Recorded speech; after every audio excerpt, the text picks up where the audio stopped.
heartbreaking to go to the last surgery for that surgeon to look at me and say, "You'll never be a floor nurse again." I think I felt like I had lost my value.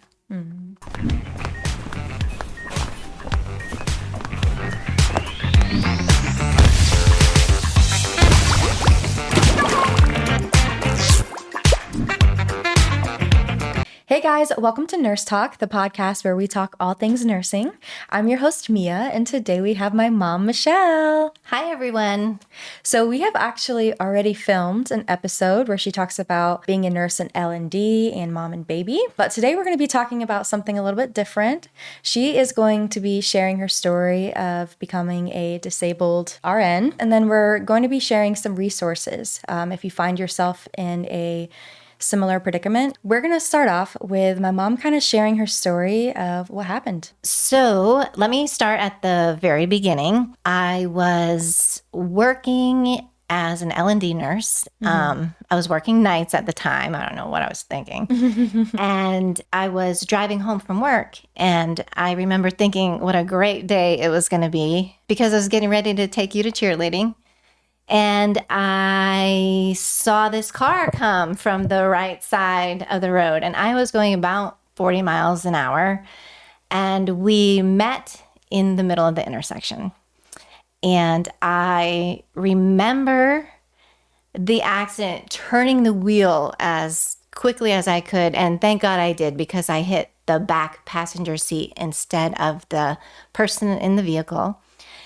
And the truck was messed up, and I remember having to crawl through the passenger side to get out, and I had no pain at this point. My adrenaline was so high, and I remember the only thing I did at that point was go to check on the other occupants of the vehicle because I was still in nurse mode, and they were fine. And I was able to calm down on my way home, and when I got out of the car, I went to lift my arm, and all I could hear was crunch, crunch, crunch. And I had the worst pain. And I said, oh my gosh, I need to be seen. So I told my husband, we need to go right back to where I was working and have some images done, etc. So I had an injury, and I did physical therapy for about a year to try to avoid surgery. I'm not against surgery, but if you can avoid it, it's very invasive. And I thought, Especially for rotator cuffs. especially for that, and if I could rehabilitate myself without it, that was the path I was going to choose. Unfortunately, it didn't work, and I was still having all of this pain. So I had surgery, and they said I had a torn labrum. And after the surgery, I started feeling bad. And then the erythema started to show up, the swelling. The pain was unbelievable. And I had a temperature. So obviously, I was infected. So I went back to the doctor that had done the initial surgery. And long story short, I won't get into all of the details because things went wrong. Mistakes were made. And I ended up going septic multiple times. And 5 surgeries later, I was left with a shoulder that does not have any soft tissue in it. There's no rotator cuff to speak of. There's no bursa. There's nothing in there to cushion. It's just bone on bone. So if you look at the humeral head, it looks like a dog has chewed it. I mean, it's bizarre. So I have some major deficits in this arm. I am thankful for the brilliant surgeon who did the last surgery because he actually moved some of my musculature around. And so I have an arm that works partially. And I'm grateful for that. And I can do low things. I can't put my hair in a ponytail and like things like that. And I have certain weight restrictions. Even if you look at my hands, they are two totally different sizes just because for lack of use on this side. What? You didn't tell me that. Yeah. That's crazy. Yeah, you can look Yeah. at my fingers and tell right away. But it was very, I'm trying to think of the word for it, heartbreaking to go to the last surgery for that surgeon to look at me and say, you'll never be a floor nurse again. And that was my love. I had gone to school. I had done all these things. I had put my life on hold. I was devastated and I started to cry. And I remember he was such a personable doctor and he was visibly shaken that I was that this was the first doctor that told me this information. And two, that it had affected me so strongly. So he got out the tissues, but he had to excuse himself from the room. Oh, wow. Yeah. So I ended up with a PICC line at home with home healthcare nurses. And it was, I remember, very jarring for my father to see me. He came over to the house and there was literally a hospital bed in the living room. And anybody who has kids, that cannot be anything you'd ever want to see. So I ended up with multiple health issues after. And this is in regard to the vancomycin and the really, really strong antibiotics that they had to use in order to control the infection. And it brought down my immune system to nothing, which I still, to this day, don't really have one. My white cell count is always low. Never went back up to baseline. And it caused a lot of other health issues too. So it was crazy. I was out of work for over a decade. Being home by yourself all the time is the most isolating thing you could ever do.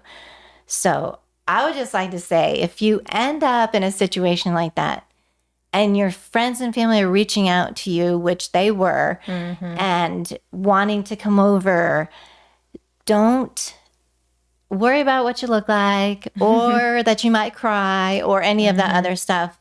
Let them over. They are your lifeline back to life. Absolutely. You were even on the transplant list Yes. at the Mayo Clinic. I was. It ended up, I had such health issues after.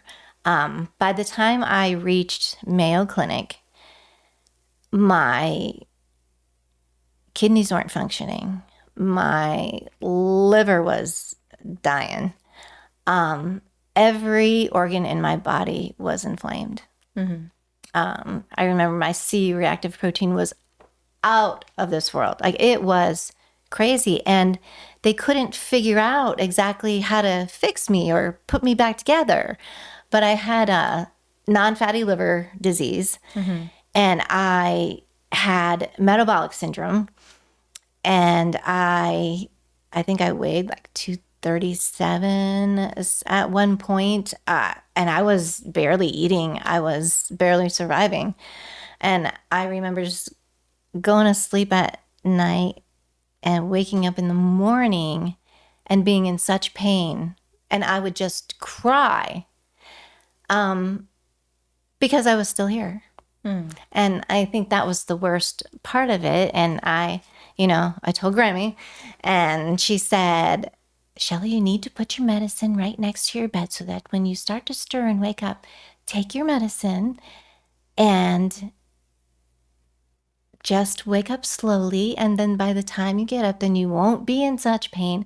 And these are just little tips that you think you would know as a nurse. I'm always telling people, why let yourself get in pain? Oh, yeah. Prevent it. Yeah. And then, but at the same time, I didn't want to take it all the time. So it was one of those situations.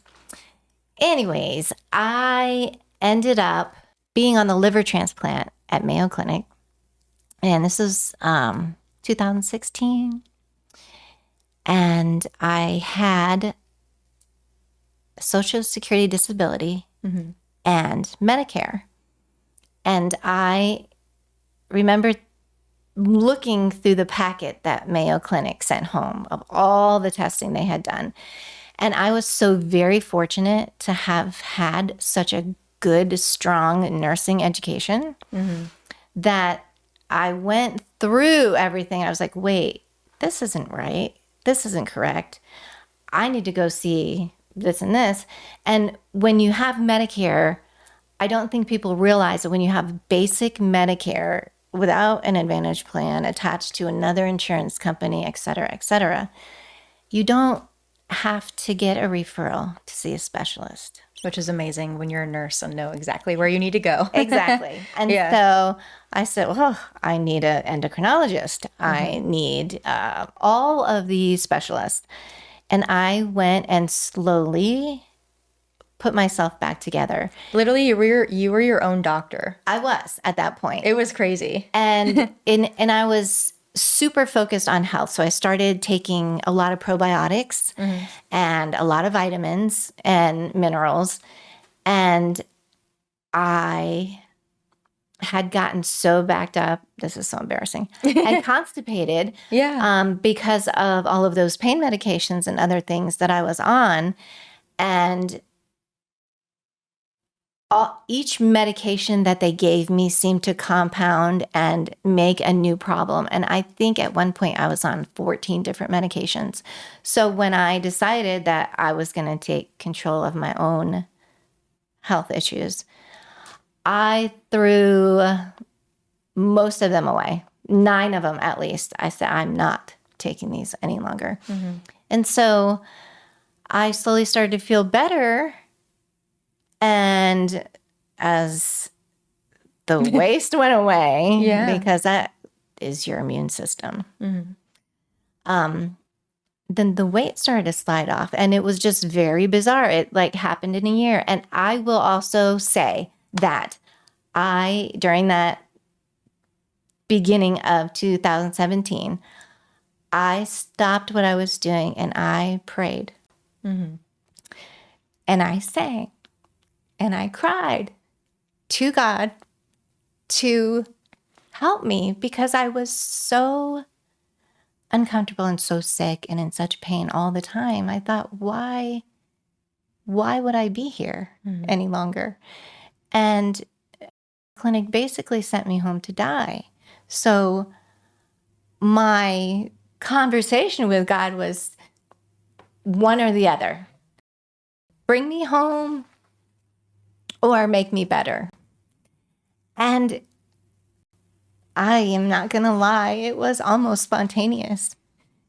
It started working. And I know it was a collaboration of both things, spiritually, God, and in my soul, and the fact that I was able to take the reins and know exactly, you know your body when something's happening and something's wrong. So it was a process. But if you had seen photos of me at the beginning of the year in 2017 and the very end of 2017, I looked like my old regular self. It was insane. I was released off of the liver transplant list in 2018. And that was the pinnacle. Like that was the time I knew it was going to be okay. And my primary doctor is the same one. He's been my doctor for 25 years now.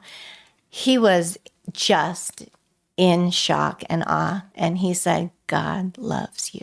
I still have health issues. I still have problems. But I so desperately wanted a connection back to people. And I was sad that I had done all that schooling and I loved nursing so much and wasn't doing it.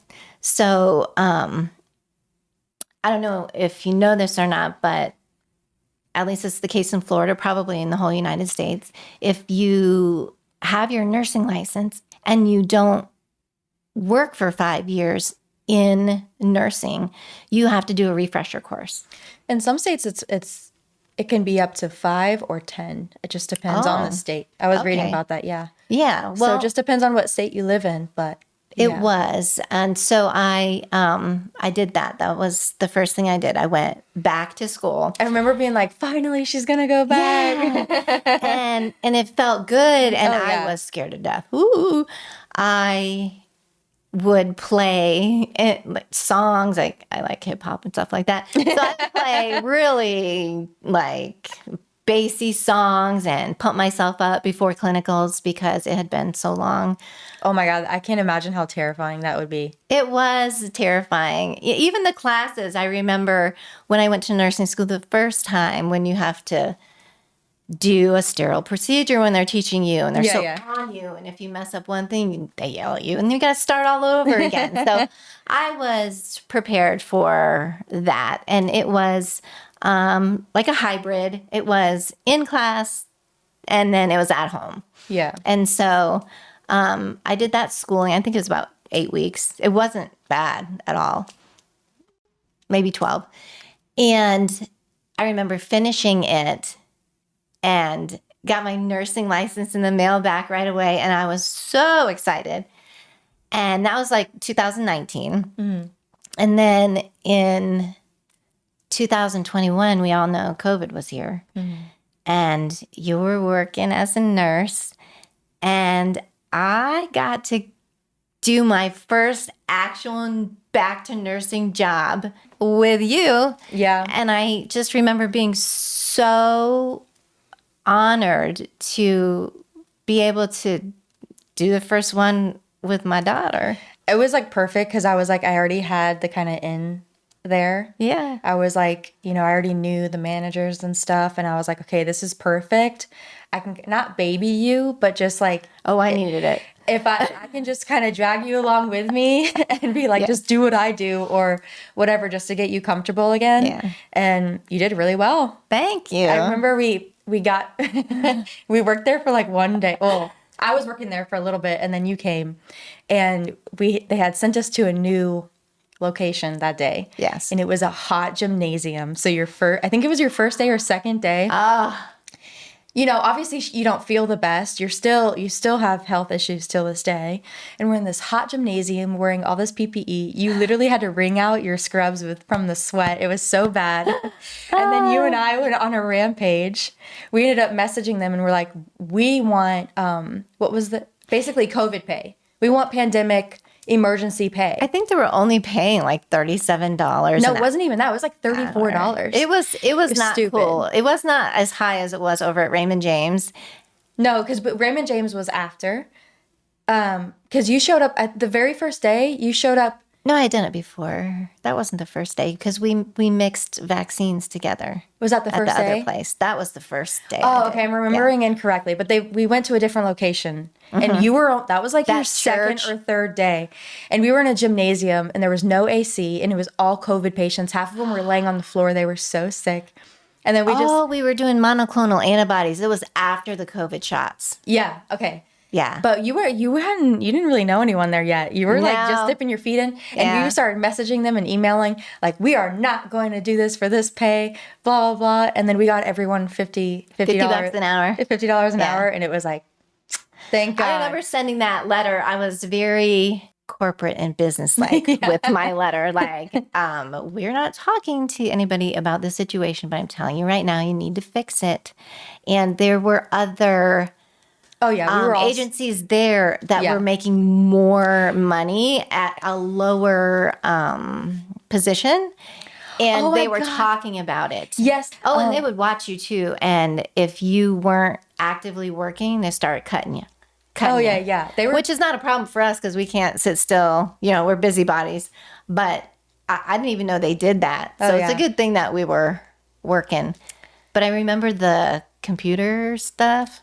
I was like, I'll do it all for you. Just do this. I didn't have a clue even how to submit my hours. It was so silly. But I love giving shots and doing all that stuff. Yeah, I was like, just do the shot part and I'll take care of everything else. So it worked out perfectly that it was like your first one because I could just kind of watch over you and be like, everyone's being nice to my mom, right? Like it was like we got to work together a few days and that was like that was great. It was fun. So then after that, like that was in 21. So we did to the job fair. Yes, we went to the health job fair. And everyone freaking adored you, and then no one even talked to me. I think I remember a little different. I think you were still new to nursing and you were a little nervous. Oh my I God, think I'm the people loved worst. you just as much. No, I'm the worst interviewer like ever as I'm interviewing you. I don't But you mind. killed it. You were like, Oh, I loved it. I think you was got in like heaven. 3 offers that day. I was ready. Yeah. I had a good time. So I remember we went out to lunch afterwards and the reason I went was for you, but you were talking like, if you're going to do it, you just need to do it. 'Cause Mia's all about, don't talk about it, be about it. So I was like, okay, I'm going to do it. And that's when I ended up going back to work and being in Mother Baby. And whew, what a shock that was. I will say that I would not have gone back as soon as I did if you weren't there cheerleading me on and telling me that I could do it. Yeah. Because you knew.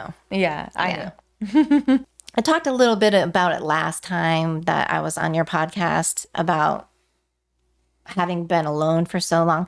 I didn't even know what to talk about with people. Like I had literally been home alone for so long. That must have been so overwhelming in terms of like, okay, because once you're, conversating with people just all day, every day, and then you don't, but then you have to learn an entire job on top of just being like, hey, got any plans this weekend? Like, oh, do you have kids? Like just trying to I don't know. I feel like that would be so overwhelming. I don't even think I even asked those questions when I first got there. I was so nervous. I was very quiet, and which is not characteristic of me.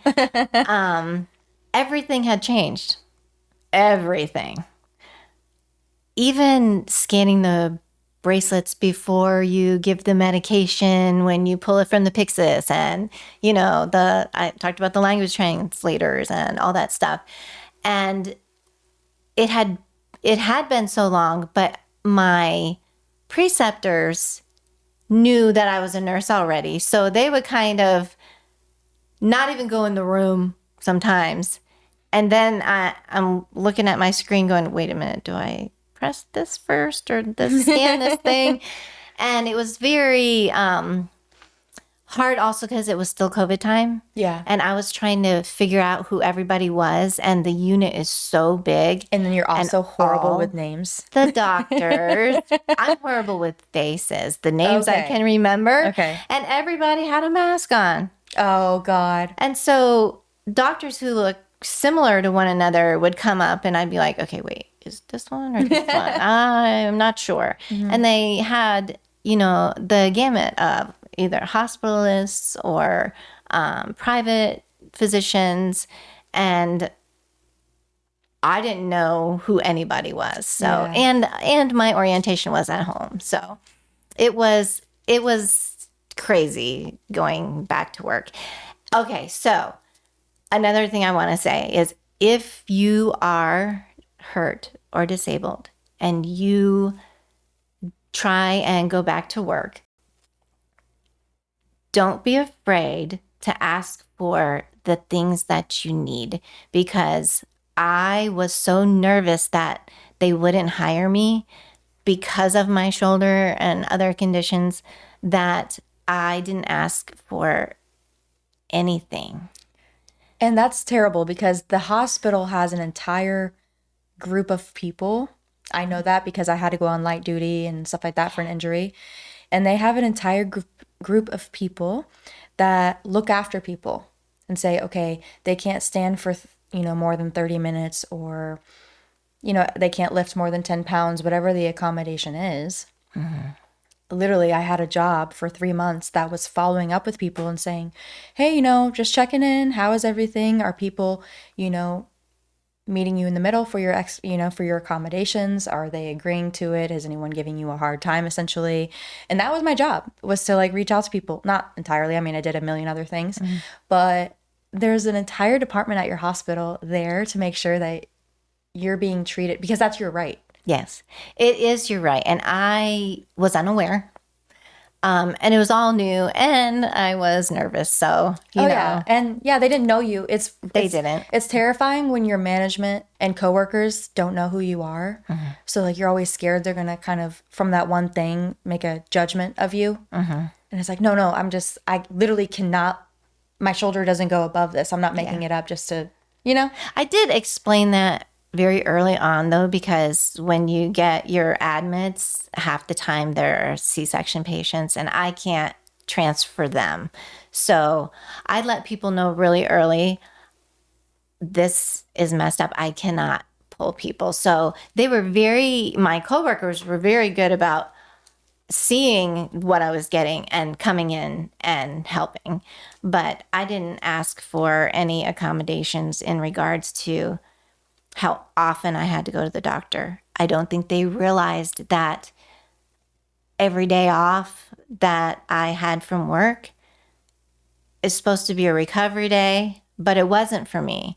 I was having iron infusions or at another specialist or having physical therapy or doing whatever it was that I still needed to do for my health. So I should have asked for a set schedule. And you can. And you can, but I didn't going in. And by the time I realized that things were not going well, and I had to end up applying for FMLA to protect my position while I was there. So I had a day or two to get a doctor's note that said that I was fit for duty and I could do all of the things.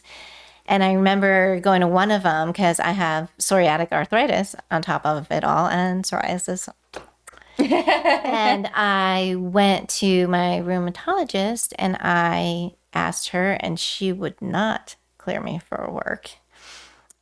And I wanted to go back so bad. And so I went to my family physician and I said, Dr. Got to go back to work. I'm dying being at home. This is my chance. I can do it. Yeah. And he signed me off and said, okay, you can do it. Here's the weight limit for your arm. And off I went. So I started working there and immediately 3 weeks later, I got COVID from my preceptor. But I ended up getting severely sick over it. And I was out for 6 weeks. And so when I went back, the director was like, well, you're just going to have to start over like it's from the beginning. And I was like, thank God. It's because you have 4 weeks of training when you get there. I'm like, I don't remember what I learned 6 weeks ago for the first time. So I got to start my 4-week, the clock ticking on that over again.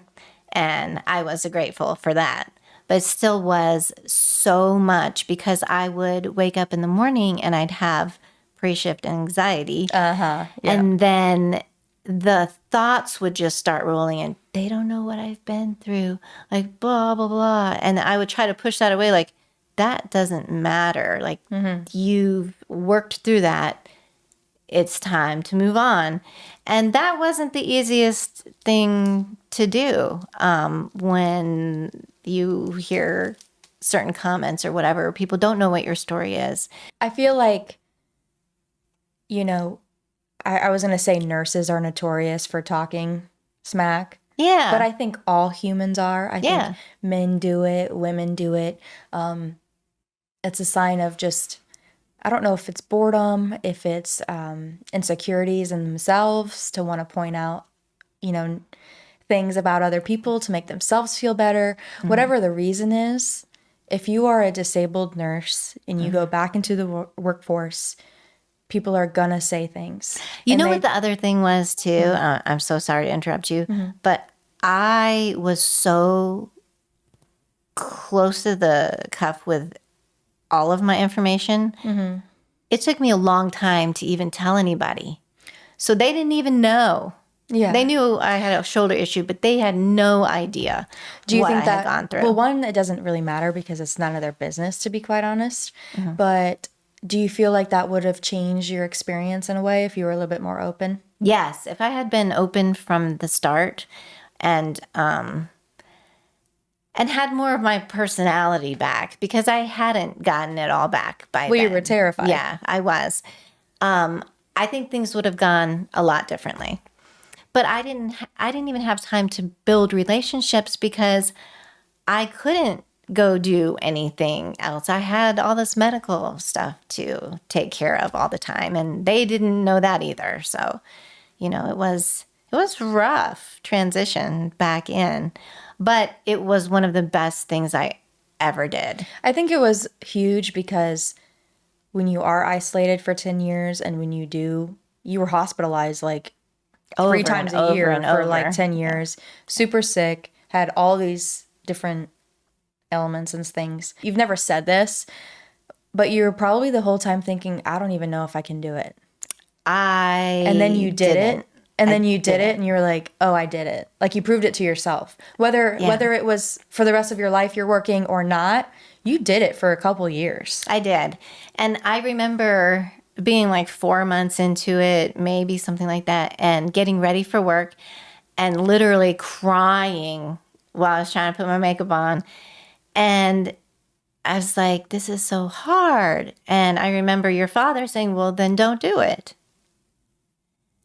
And I was like, what do you mean don't do it? I'm doing it. And then I got ready and I took my ass to work. All you needed was someone to insinuate that you couldn't. And then you were like, nope, I'm doing it. Yeah, that's my personality. I accept the challenge. Yeah. Yeah. I can't even imagine. Because right now, with a job, the thought of me going to a different facility and getting a new job is terrifying. And I literally work right now as we speak. Right. So taking 10 years off, hats off to you, because that must have been... It was very difficult. It was probably the best and worst thing ever. It was. It was both. But I'm so grateful that I did it. And I worked for a couple years, and then my health started to decline. Honestly, you should have asked for a set schedule. I should have. You should have maybe not worked full time because, I have people who are in their best health and they're like, I cannot do 3 in a row. I can't do them. Or I don't even know how I even walked. Some days I couldn't barely walk out to my car. It was so bad. Crazy. Yeah.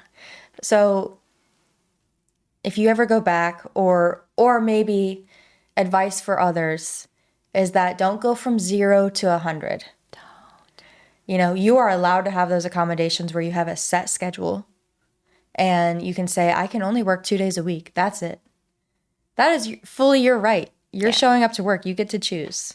I did. And I always worked full-time my entire life. Even when you guys were babies and at home, I did not want to stay home. And so that's just what I was used to. Yeah. And so when I went back, I was like, 3 days a week. It's going to be like it used to be when I was healthy. Mm-hmm. That's what I thought it was going to feel like. Surprise. That's not what you feel like. No. But like I said, it just for even my self-esteem. Oh, yeah. I remember having hardly any. Mm-hmm. And after sitting home for so long, et cetera, et cetera. And after I went back to work, and then I was confident and, starting to build relationships with my coworkers. I loved my patients to death. And I was always confident as a nurse. Even when I was crying. I never did that at work.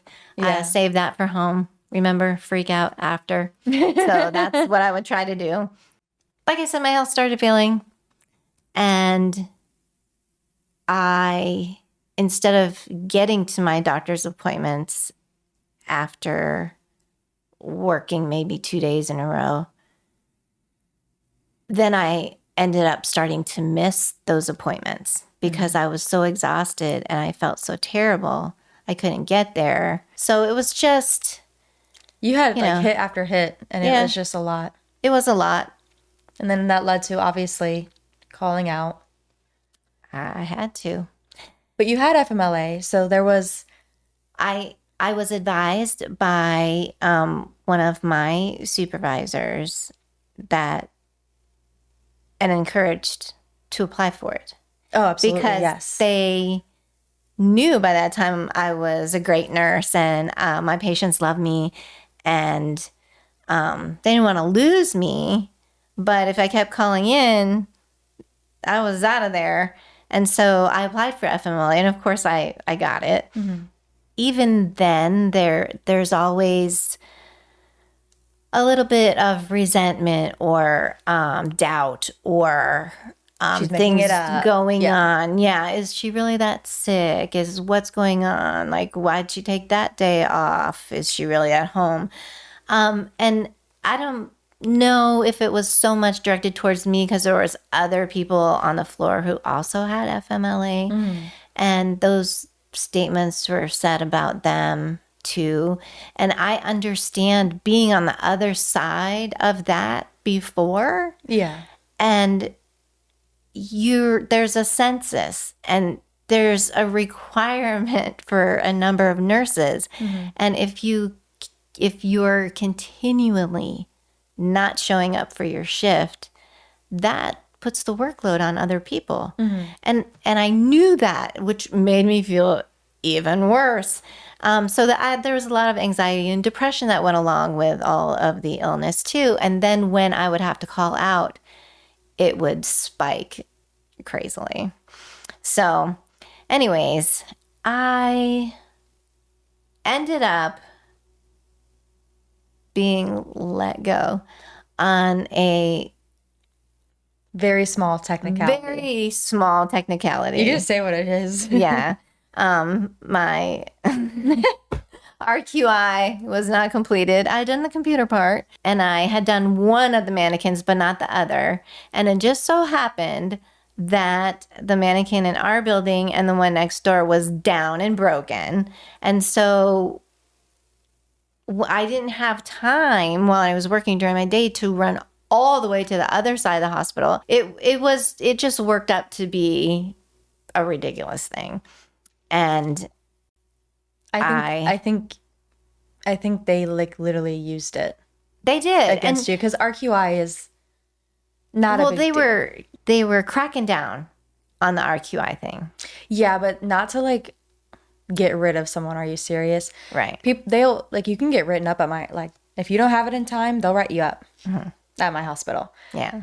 But not fire you. I think they used it as an excuse. Probably. And I remember when they called me and said, you need to come in, meet us in HR, I knew what was going to happen. And I wasn't scared or anything like that. I went in and talked to them. These are people I've been working with, and everything was really cordial. And I remember saying, you need to allow me to respond to this complaint because there are extenuating circumstances and I don't think you're fully aware. And I knew that I had a 10-day period to dispute the firing. And they didn't send me the info and I followed up. I need this paperwork so I can complete it.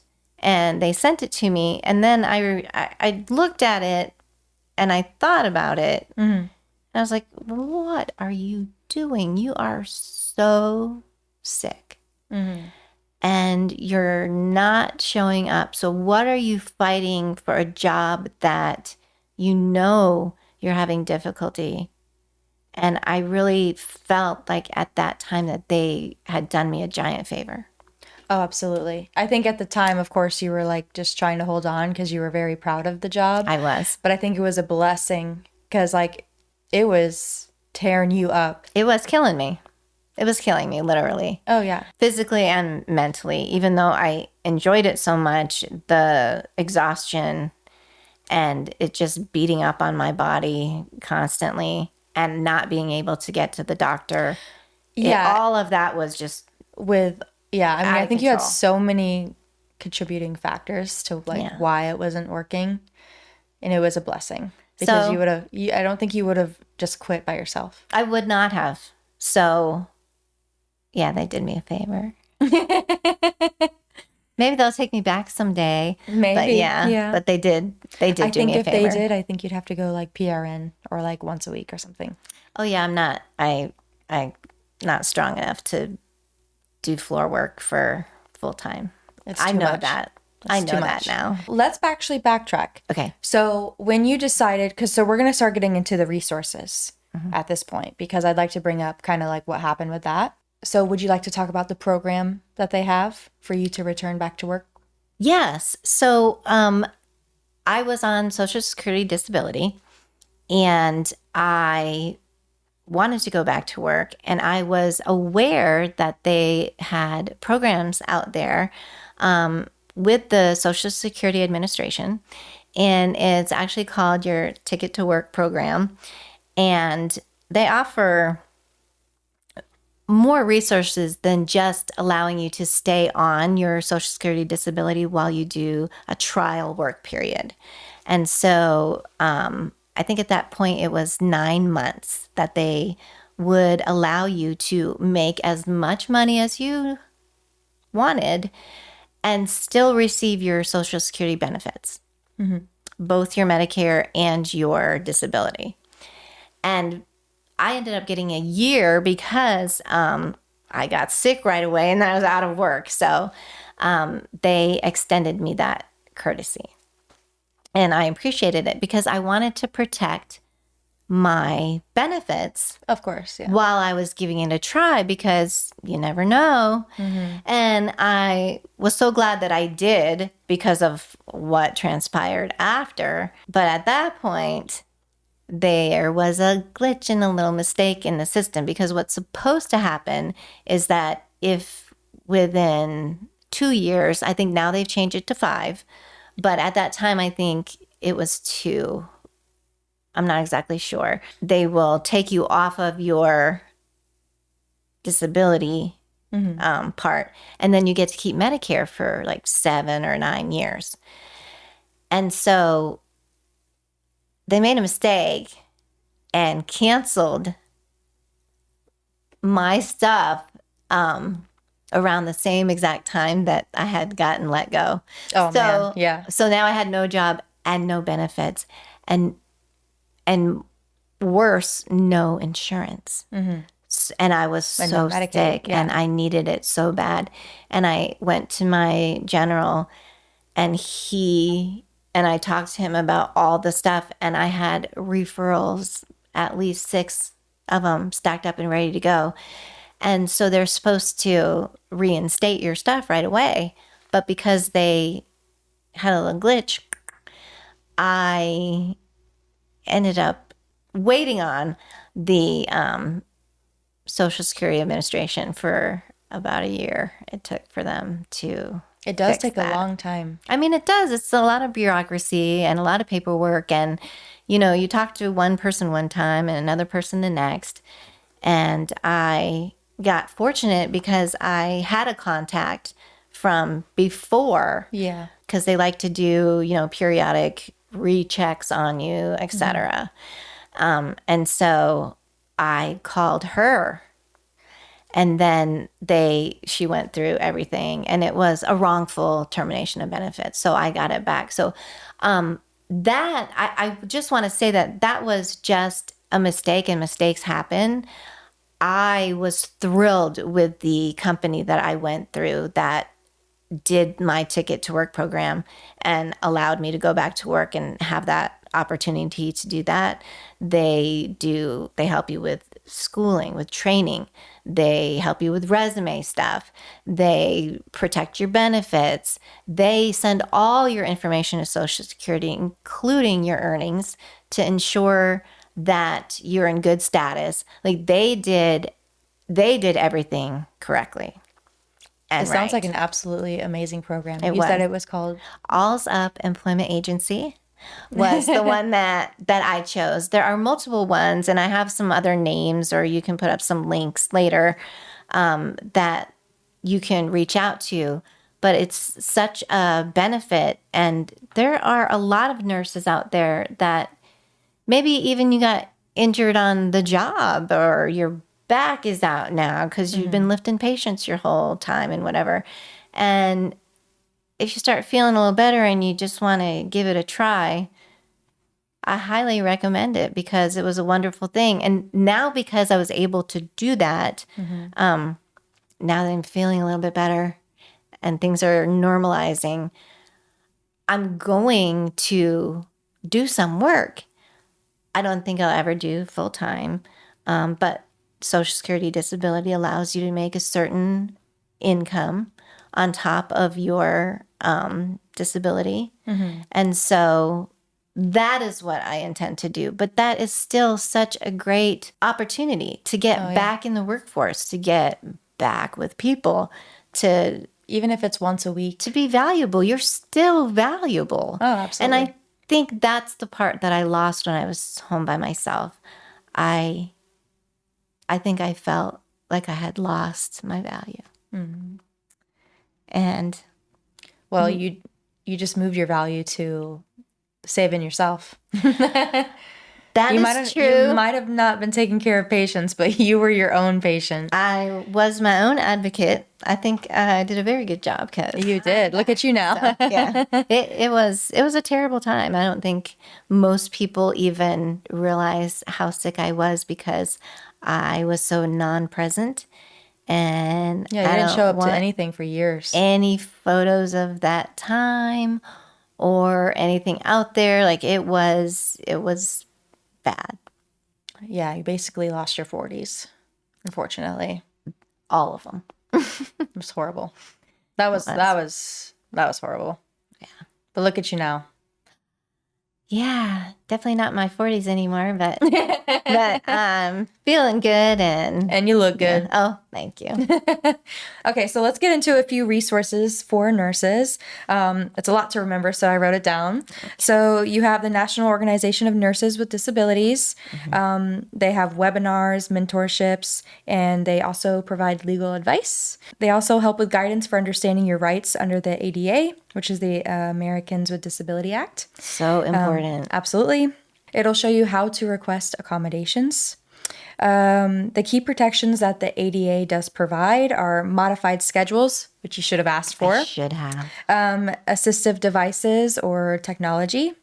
Alternative unit placement. So I actually received that. I didn't have to go through the ADA or anything. My manager at the time was super helpful. I was on a unit working full time with patients, the whole shebang, and I got horrible plantar fasciitis. And they allowed me to go to employee health, where I did essentially endless paperwork. You loved it there, though. I was kind of the guinea pig. The guinea pig. I mean, people would come up to me all day with just random things to do. But I made the same wage. You know, they let me work as many hours as I was willing to work. And I was sitting, which is the accommodation that I needed for the plantar fasciitis. But that was such a great tool that I used. And sometimes it's just going to your manager and asking for help and just being honest. Yes. Because my podiatrist said, you need to go on short-term disability. And I didn't want to. Right. So I went to my manager and said, these are my two choices. And she helped me. And I mean, I had a new placement within 2 weeks. So go to your manager and ask. The ADA also provides return to work plans. So kind of what you were talking about. Yes. The Allsup Employment Agency was the particular one that I went through. But if you go online and you do a search, Department of Health or whatever, it's a ticket to work program. So the Social Security Administration works closely with these companies, and there are multiple ones out there. And like I said, they help you with the gamut of getting another job. You don't have to be a nurse to go through the Social Security Administration. If you're a disabled person and you want to go back to work and take a stab at it, then I encourage you to try.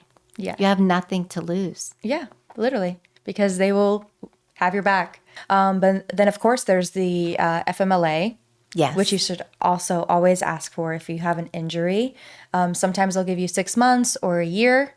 That's usually the timeline. And then, of course, you have to do follow-ups depending on what your injury is or what your diagnosis is. True. You can get it for anxiety. You can get it for an injury like your shoulder or plantar fasciitis. You can get it for many things. It's really important because although it's not paid, it will protect your job. Yes, which is very important.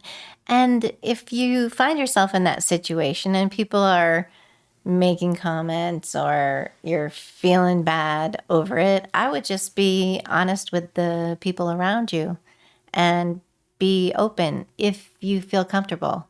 Yeah. The reason I didn't is I didn't want anybody to know I had even been sick. And I think that was ridiculous. I think you just didn't want to be prejudged as a sick person when you were the sick person for 10 years. Yeah, and I didn't want to be the sick person anymore. Yeah, you wanted to change your identity. I did. But with that came misunderstanding. So it's always good to communicate. Yes. I did injure my neck for a while from I got a couple herniated discs in my neck, and it made me very, very ill. You know, you have to transfer patients. So I'd have to go around and tell everyone, hey, I'm not trying to be complicated, but I cannot transfer patients back and forth. And it was so hard because even when I would tell people that and communicate, by the third time, people are like, ugh, you know. Yes. It can be frustrating. It's unfortunate, but on the other side of that, there are people, I think, who take advantage of it and call in whenever they feel like it. And I mean, that's just the other shitty side of there's always going to be of needing something. There's always going to be that person in whatever you do in life. All you can do is communicate, and if people still get irritated, that's their problem. I'm not throwing my neck out and losing my vision today because you're annoyed. Yeah. You know? But anyway, and then with FMLA, it's actually incredibly easy to apply. Essentially, you'll reach out to, the FMLA department at your facility, and you'll say, please send me the paperwork. They will fax it to the doctor, whoever you got that diagnosis from. They will send the paperwork there. The doctor does majority of the paperwork. Yes. And then you get your approval letter within, I think off the top of my head, I think it's about 10 days. And then you can download an app on your phone where you can put in, I had to call out yesterday. And the rule is that you have to just report it within 48 hours. Depends on your organization because the rules were a little different where I was. So at my facility, at least, you had to report a call out. And you didn't have to get a doctor's note for each individual thing. No. You just had to acknowledge that you were out of work, and it would take you literally 3 seconds. You'd put it in, boom, bada, bing. However, if you are so sick and something happens to you, because again, you're calling out because you're sick, you can easily call the number, talk to a person, and get it approved after that time period. Don't just let it sit there. Call. They will absolutely help. And the phone call was probably 5 minutes. I mean, there's a lot of resources that will help you. So yes, don't be embarrassed. Don't think it's too late. Go in and ask. And of course, we're going to add links in the description box for any questions or any resources that you might need. So what would you tell other nurses who are disabled and feel like their career is over? Chin up. Mm-hmm. Focus on yourself first. Get yourself as well as you can, but you are still valuable. All of that information is your wealth. And if you want to continue, I suggest you do. Reach out to other people. Utilize the resources that are available to you and get yourself back in the game. You don't necessarily have to be doing something physical. You can find something else that you love, but don't forget who you are or what you went through to get there. What are you most proud of on your journey? I feel like I didn't do everything perfect. Mm-hmm. And I kind of beat myself up sometimes, but at the same time, I am so proud that I took over the reins when I thought it was the end. Mm-hmm. And like I said, God was my strength.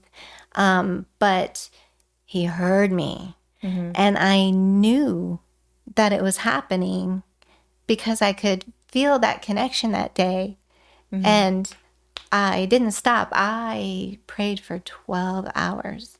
When I say prayed, I mean I talked, I sang, I cried, I begged, I explained, I did all of that. But I'm most proud that I studied so hard when I was in school that by the time the shitstorm of my life came, I had enough knowledge to take the reins and go, hey, I know I need to do this, and this. And I did it. And it was not easy at all. I remember barely making it to the mailbox. But the next day, I made it to the mailbox and then into the street. And then the next day, I went a few steps further until I was walking 5 miles a day by the end of that year. And it was exhausting, and I didn't think I could do it, but I knew I could. And someone told me a long time ago, and I forget who it was, but they said, when you are at your end and you feel like you cannot move another inch, you still have 80% left. And I said, 80% is a lot. I'm going to use it. And I believed in that, and I still believe in that. And I tell myself that all the time. It doesn't matter if I'm studying or exercising or whatever it is that I'm trying to do. When I think I'm done, then I'm just like, you got 80% left. Get up and continue. I've never heard that, but it's true. All right, I'm going to start thinking that. Yeah. When I'm being lazy. And allow yourself to be lazy sometimes because you need downtime. Absolutely. It's kind of hard when you're hard on yourself. It is. To allow yourself to relax. Or sometimes you make goals that are so outlandish that they're almost impossible to do. And if you miss a day, don't beat yourself up over it. It's okay. Just get up the next day and go do it and keep on moving. Absolutely. Well, thank you so much for sharing your story. Yeah. Well, lack of a better term, I think you're a badass. Thank you. I think you're a very badass too. I hope that I rubbed off a little on you. You did. I think you did. I think I did. And we also hope that if there's anyone watching right now that is disabled and really, really wanting to get back to work, we hope you get there. We hope you get there. We're on your side. Yes, we are. Thank you guys so much for watching this episode. Please don't forget to like and subscribe, and we will see you next Tuesday. Bye. Bye.